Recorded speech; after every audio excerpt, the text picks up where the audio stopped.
Perkenalkan, nama saya Nurmesha Putri dengan NIM 2405176002. Perkenalkan, nama saya Suci Ramdansa Putri dengan NIM 9. Perkenalkan, nama saya Barak Faisal Anam dengan NIM 38. Perkenalkan, nama saya Talita Taya Salsabila dengan NIM 2405176014. Di sini kami akan menjelaskan program sederhana yang sudah kelompok kami buat, yaitu sistem pemesanan makanan di restoran sederhana. Berikut video penjelasannya. Baik, yang pertama kali kita lakukan dalam program kami yaitu membuat kelas usernya. Ini tuh kelas usernya ini digunakan untuk membuat objeknya yang mewakili pengguna dengan fitur login dan pendaftaran. Yang selanjutnya ini ada dev init, save username. Ini tuh otomatis jalankan saat kita membuat program baru. Fungsi ini menerima username atau nama pengguna sebagai input dan nyimpan dalam objek penggunanya. Yang ketiga ini ada dev loginnya, save data login, digunakan untuk memeriksa apakah pengguna sudah terdaftar dalam daftar login atau belum. Untuk nama pengguna yang sudah terdaftar, kalau nama pengguna ditemukan akan muncul pesan selamat datang di restoran sederhana. Inputnya ada else-nya di sini. Kalau nama pengguna belum terdaftar, maka program akan menanyakan apakah pengguna ingin mendaftar atau masuk ke dalam program kami. Kalau nama pengguna tidak terdaftar, itu program akan menanyakan apakah pengguna ingin mendaftar, dan kalau jawabannya ya, berarti nama pengguna akan ditambahkan ke daftar data login dan mereka bisa langsung login. Kalau jawabannya selain Y atau no, daftarnya akan dibatalkan. Nah, fungsi ini mengecek apakah nama pengguna sudah ada dalam daftar. Kalau ada, mereka bisa login, dan kalau belum, mereka bisa mendaftar terlebih dahulu. Baik, itu saja. Selanjutnya akan dilanjutkan dengan teman saya selanjutnya. Baik, di sini saya akan menjelaskan tentang kelas menu pada restoran sederhana. Di sini kelas menu sendiri digunakan untuk menampilkan bagian nama harga, nama makanan, dan harga dari makanan tersebut. Dan untuk search sendiri untuk menyimpan data nama makanan dan nama harga dari makanan tersebut. Untuk tampilannya, di sini menggunakan save dan nomor. Peran nomor ini sendiri digunakan untuk sebagai nomor urut dari nama makanan dan juga harga dari makanan tersebut. Untuk bagian kelas pesanan digunakan untuk menampilkan beberapa item, yaitu user sebagai orang yang memesan atau kita sendiri,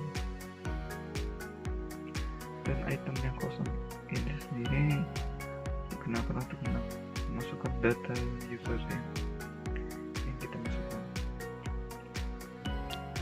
Sedangkan untuk tempat pesanan, jika pesanan kita lebih dari satu, maka kita dihadapkan pilihan ingin memesan atau tidak. Dan untuk tampilan pesanan sendiri,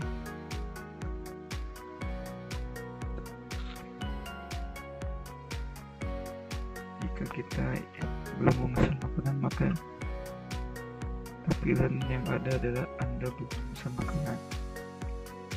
Dan jika pesanan kita inginkan sudah terpesan, maka akan muncul total dari harga total makanan yang harus kita bayar. Di sini saya akan menjelaskan fungsi masing-masing dalam sistem pemesanan makanan di sebuah restoran yang sudah kami buat. Nah, yang pertama, di sini ada fungsi init. Di sini ada fungsi init dalam kelas restoran, yang mana bagian ini berfungsi untuk menyiapkan data awal restoran. Nah, data awal restoran itu berupa apa sih? Yang pertama ada daftar pengguna yang sudah terdaftar yang bisa kita lihat dalam self data login, yang mana di sini ada Talita, Meisha, Barok, dan Cici. Terus kemudian ada daftar menu makanan beserta harganya yang bisa kita lihat di dalam self data menu di sini. Nah, di situ ada nasi goreng, mie ayam, bakso, mie goreng, dan kue tiaw beserta dengan harga-harganya. Dan yang terakhir itu ada self pesanan. Self pesanan ini apa sih, Kak?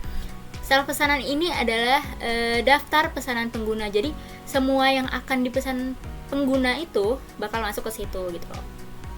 Terus yang kedua itu ada menampilkan menu atau lihat menu di sini bilangnya. Nah, lihat menu ini, fungsi ini tuh digunakan untuk menampilkan daftar menu. Jadi list menu makanan apa aja sih yang ada. Nah, yang mana itu tuh merupakan nih di sini yang di atas tadi, yang nasi goreng, mie ayam, bakso, mie goreng, dan kue tiaw gitu. Nah, terus setelah misalnya si pengguna ini melihat daftar makanan yang muncul, daftar list menunya itu muncul, nah pengguna akan ditanya apakah ingin memesan sekarang atau enggak gitu. Misal si pengguna ingin memesan sekarang, maka pengguna itu akan diarahkan ke proses pemesanan yang mana di sini fungsinya di fungsi pesan makanan. Nah, fungsi pesan makanan di sini adalah tempat untuk kita memesan makanan, memproses pemesanan lah ibaratnya. Jadi si pengguna ini akan memasukkan nomor kode ibaratnya, kode untuk pesan makanannya. Contohnya misalnya nomor 1 itu nasi goreng dan seterusnya. Nah, jika nomor tersebut yang dimasukkan itu valid, maka makanan itu akan ditambahkan ke dalam daftar pesanan pengguna. Tapi kalau jika tidak valid, maka akan keluar output berupa nomor tidak valid gitu. Nah, setelah itu pengguna bisa memilih untuk nambah pesanan atau enggak. Jadi misal saya cuma pesan 1, terus nanti tiba-tiba pengen nambah lagi. Jadi bisa bakal ada opsi untuk nambah atau enggak gitu.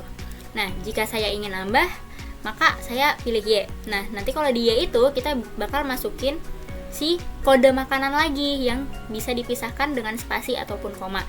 Tapi kalau enggak, saya nggak mau nambah dan pengguna semua tidak mau nambah, maka akan keluar daftar apa saja, menu yang saya pesan itu apa aja, dan total harga yang harus dibayar. Kemudian yang terakhir di sini ada fungsi tampilkan pesanan. Di sini menampilkan pesanan apa saja sih yang ada, yang sudah pengguna ini pesan gitu loh. Nah, misalnya pengguna ini sudah punya pesanan, nah nanti itu output yang keluar.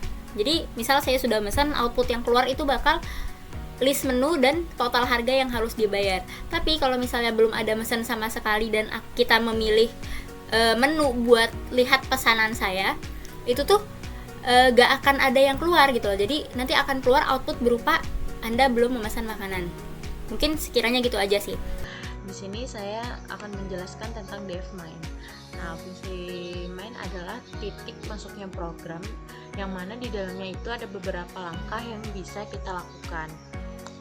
Nah, selanjutnya ada inisialisis objek. Di sini objeknya adalah restoran. Objek ini memiliki atribut dan metode yang diperlukan untuk mengelola data. Selanjutnya di sini ada input username.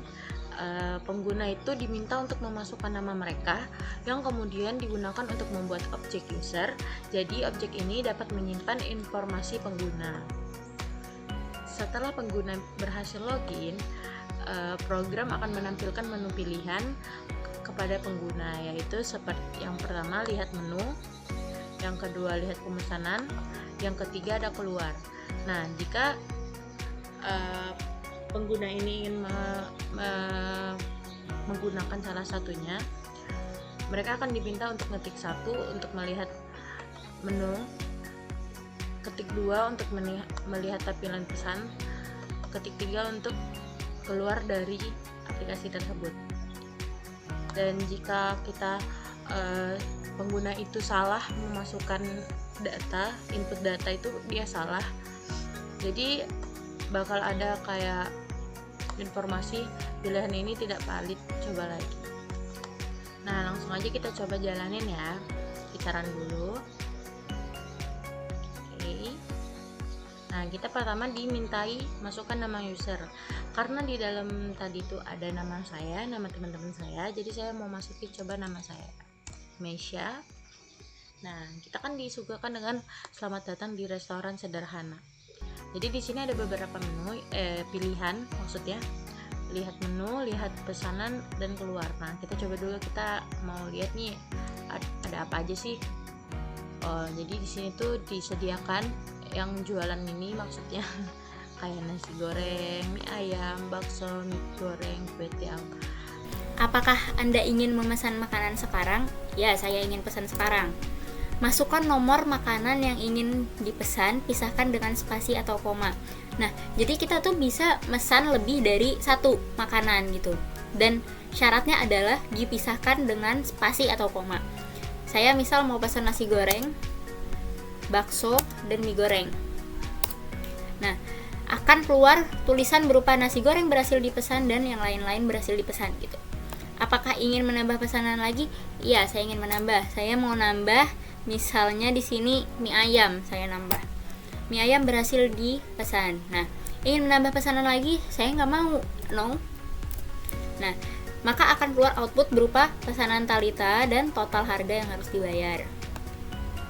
Nah, terus kemudian saya mau lihat lagi, memastikan pesanan saya apa aja sih, takutnya bakal ada yang beda misalnya. Ini saya enter pilihan nomor 2, maka tetap keluarnya semuanya keluar plus total yang harus dibayar. Nah, kemudian jika saya sudah selesai melihat dan sudah bayar segala macam, saya pilih keluar. Maka akan keluar output berupa terima kasih telah menggunakan layanan kami dan sampai jumpa.